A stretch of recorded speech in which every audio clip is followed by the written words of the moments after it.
Former SNP chief Nicola Sturgeon remained seated as she was given a rapturous standing ovation from delegates at the conference in Aberdeen. SNP leader Humza Yousaf isn't cutting it, as a successor to Nicola Sturgeon, who received a standing ovation after making a surprise appearance at the party conference.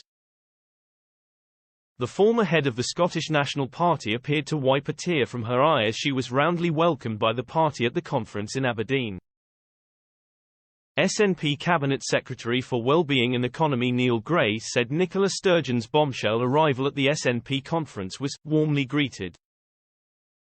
Mr. Gray told BBC's Good Morning Scotland his former leader didn't have the chance to say goodbye when she quit the job earlier in the year.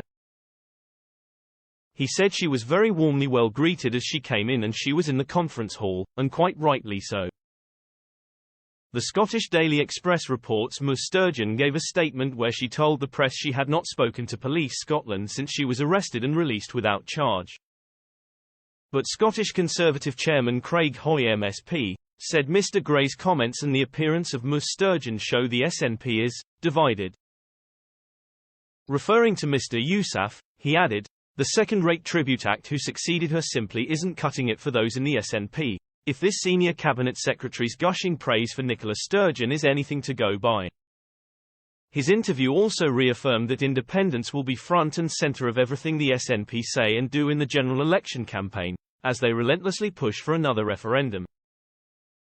In crucial seats across Scotland, it is only the Scottish Conservatives who can stop the SNP getting a majority of seats, stop Humza Yousaf obsessing about independence, and get the focus onto people's real priorities.